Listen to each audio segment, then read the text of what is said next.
Chapter 414. Mystery of the Dark Mirror. Sunny stared at the ground, confused. What just happened? Why did the spell call that thing an ascended reflection? What was a reflection, and why was it ascended instead of fallen? How could a nightmare creature be ascended? He frowned. Was it not a nightmare creature? How is that possible? The apparition was definitely not a human. So what else could it be if not one of the Dream Realm's abominations? And one more thing. The spell did not say that his shadow had grown stronger, did it? To make sure, Sunny checked the number of his shadow fragments. Just as he had suspected, it didn't change. He even dove into the Soul Sea and saw that there was no new shadow among the rows of the creatures he had slain. This is very, very strange.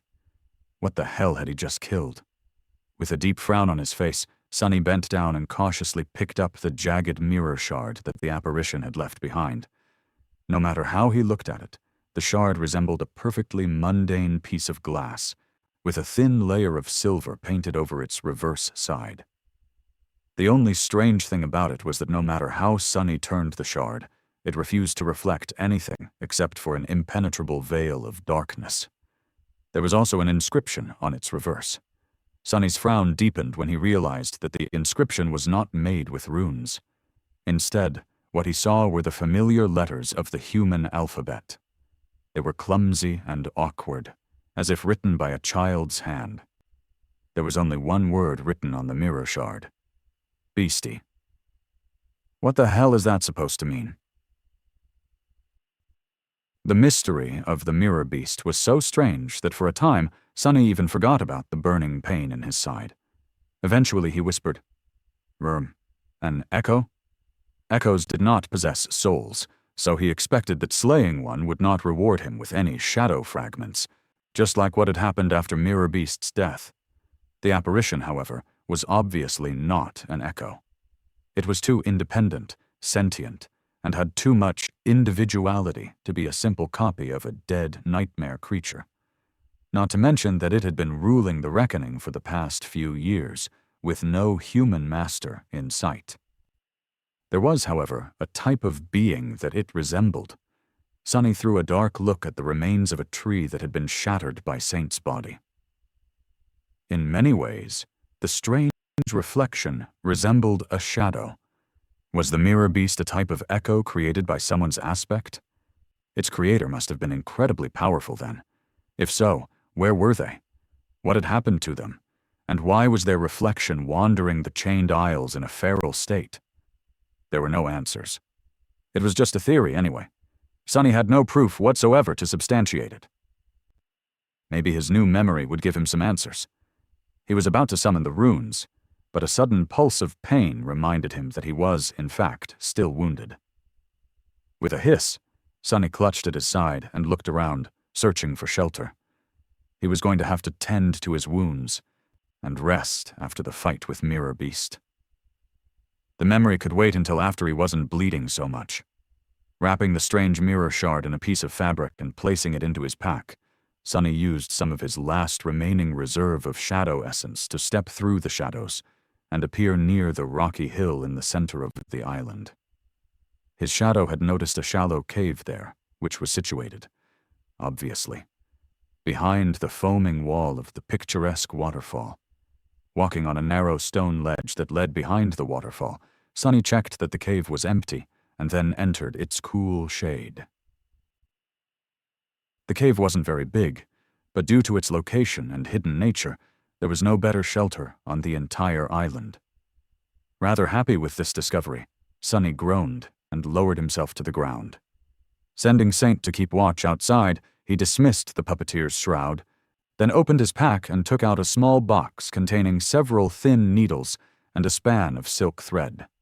Staring at the needles with a deadpan expression, Sunny sighed. I hate this part. Due to his awakened body and the nature of bloodweave, Sunny could recover from most injuries much faster than any mundane human, or even one of his peers, would be able to. However, if he wanted to be able to travel again by tomorrow, he still had to take measures. With another sigh, the threaded one of the needles gritted his teeth and began suturing the edges of the long cut on his side together. The process was not very pleasant, to say the least, so the cave was full of the sounds of heavy breathing and suppressed curses for a while. Finally, Sonny was done.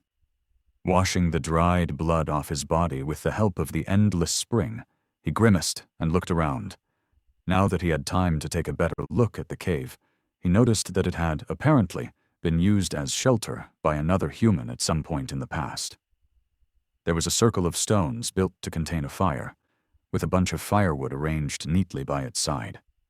By now the wood had long rotten, letting Sonny know that the cave remained empty for many years.